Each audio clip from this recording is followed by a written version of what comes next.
Peace, peace, y'all. Welcome to today's mathematics with your girl Sunshine Monet L. Today is 8/28/8. You already know we're experiencing another 3/8, and this is a great time. It's in a different kind of way, but like cool, right? Because like we're closing up this last decade of this month of 8 and this year of 8. This is the only month of 8, year 8 that we're gonna get this year. You know what I'm saying? So like it's gonna be like a lot of years before we get this month of 8, year 8 again. So like let's enjoy, okay? And this is the only time we're going to get this month of 8, year 8 in the 2024 year, right? So, like, it's very special. But anyway, let's come to it. So we're closing down this third decan of the month, right? This is the decan of creation. This is the decan of expression, emotions. This is the decan of understanding, which it comes into that discernment of the how to applicate knowledge and wisdom, right? And the equal opposite energy you receive in return. Ashe. So on this third decan of the month, we are in this day of 2/8. 2 is that wisdom, 8 is on the building and destroying. So at this point in time, like you should have a lot of intellect coming in about the eights, like how the eights have been moving for you, the different high highs that's making the low lows, or the low lows that's making the high highs, and how important it is to be the homeostasis in the middle. You're having more information, more intellect, more aha moments about being in the eighth sphere of Sebek, or Mercurian sphere, the sphere of Had. You're having more intellect about the fifth sphere, which is ruled by Scorpius energy, which is associated with the eight of building and destroying, which is Hera Kahuti, the celestial enforcers, and they enforce the celestial law, which is Mayat, and how aligned you are with Mayat. You have more intellect and solace with, occultism, and what kind of cult that you want to be a part of. What kind of cult do you want to create or lead or enforce into your space? You know what I mean? Cult is, you can think of, negative words about it, but in reality, it's culture, and it's, what kind of culture do you want to be in? And if you're an occultist, you're kind of like in some type of spiritual culture that's outside of the mainstream culture, which a lot of you guys are, so keeping that in mind when you have these emotional attachments to words, because there's a reason why you have certain emotional attachments to certain words, and it's not always to your benefit. It's to keep you ignorant. If you think this way about this word, you'll never use it, or you'll never feel empowered by it. In fact, you'll shun it. You know what I mean? So all of that is intentional. So keep that in mind. Ashe. So we have wisdom on the eights today. Really clarifying like how we want to build and destroy, and how we've been editing things in our space, and how we want to continue to build and destroy and edit things and enforce things into our space. So that 2 and 8, they come together and they make 1 and 0. So it brings knowledge into your cipher. It gives you that cardinal energy, taking initiative into your space. You know what I mean? The gut controls the mind. Everything starts with the thought. That's that Mars, Aries, Ogun energy, which is why it's not only the enforcer, but it's also strategic. It lets you know what your ambitions are, your motivations, and your triggers. Trigger is another word that can have like a negative emotional attachment to it, but it doesn't have to be negative if you don't want it to be. It's all mindset and how you choose to think about it. Again, the gut controls the mind.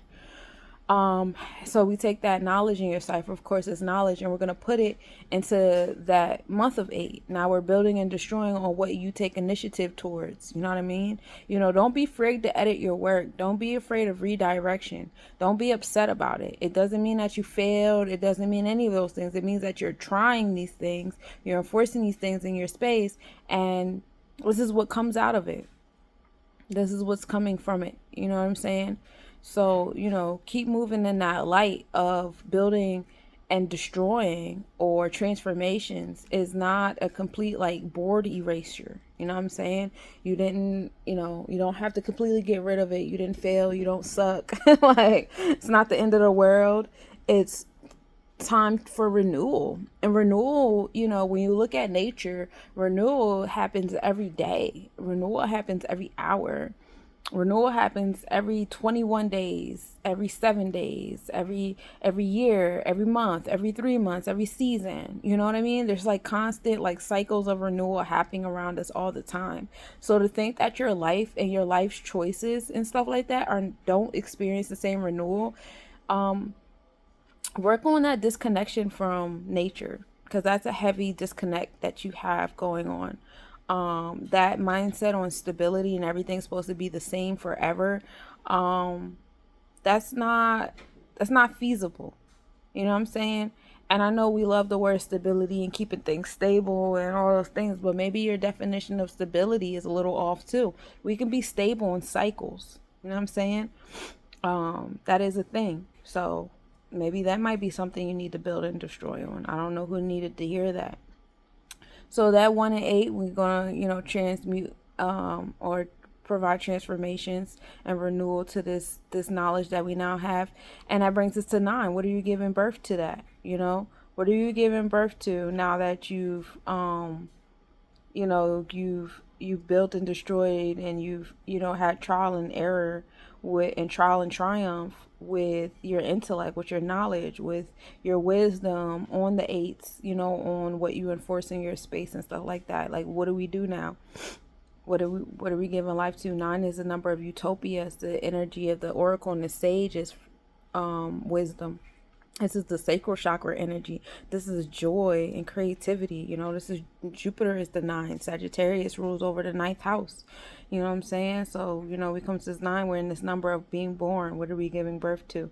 And we're going to take what we give birth to, and then we're going to edit it again. We're going to build and destroy it again in the year of 8 transformations, and again, enforcement of the internal law, the celestial law. I'm into the A sphere Sebek, which is the celestial technicians and the classifications, building and destroying again. And that brings us to 1 and 8. Now we have, once again, 1 and 7, I'm sorry. Now we're in the space of 1 and 7. We're still going to get to an 8, but putting that 9 and 8 together brings 1, 7. So it's knowledge on, now the 7 of, God, the oracle and sage wisdom that we get from editing on that 9 or whatever. We come into this space of being motivated about that Libra energy, what's going on inside of the heart, making sure it reflects on the outside and not the other way around. Our interpersonal relationships, our bonds, and our contracts. So we get to experience 8 4 times again today. We do it in the 2/8, the month of 8, the year of 8, and then again with the 1 and 7, because today is the day of 8. So at the end of the day, today is all about the 8s, the enforcement of your internal law. Today was definitely a day to make moves. Today was a day of transformation, doing something a little different that you haven't done before. That was definitely the vibe of today. Let's get into the astrological update. We're in 2/8. Where is my 2/8? Dun, dun, dun, dun. Not on this paper. But I do love transformations. I do love rebirth. This is the energy of the occultism. Some secrets coming out. Some truths coming out. Aha moments coming to the forefront. Probably relabeling some things. The way you thought certain things was labeled. You had to switch that up a little bit. All right, here we go. We start the day at a 32% wine and crescent moon.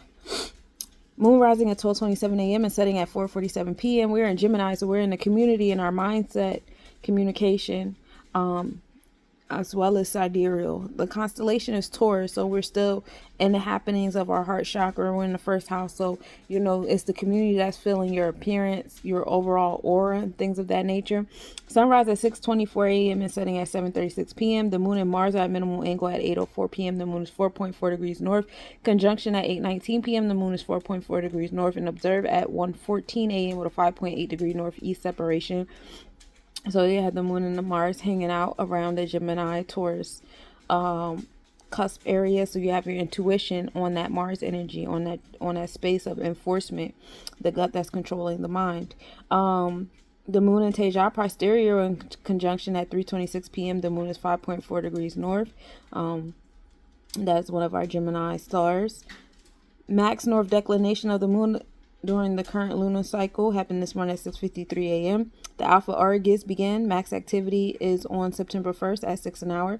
The south of the pole of the moon is tipped into place at 6:17 p.m. There was a planetary alignment today with Mercury, our throat chakra, Mars, our solar plexus chakra, Jupiter, which is our planet of expansion, our sacral chakra, Saturn, our root chakra, Uranus is our progressive planet, and Neptune, which is our Mayat. So we had a nice alignment of our external and a little bit of our internal planets, beginning with Mercury and Mars. today. So I don't know if y'all felt that. I was very tired today. I've been dealing with heavy headaches, dealing with Mercury moving forward. But it's beautiful that we got to deal with this. We got to experience this alignment on this day of 8 of transformation. The comet atlas is 30 days to aphelion, which is the closest to the sun. So we're counting down that, counting up or counting down those days to where we start feeling that ancestral celestial energy on our experiences, bringing us back to our Akashic records heavy and the different unfinished businesses that we have to wrap up, which is a beautiful thing. And so on this day of 8 is really, pay attention to how you're building and transforming on all those planets in your Sephiroths, in your life, in your chakras, in your aura, in your interactions, and the thing bonds that you built with other people, places, things, situations, and ideas. And think about what it is that you want to enforce in these placements of your life. And that's what I got for you today, my cosmic nobodies.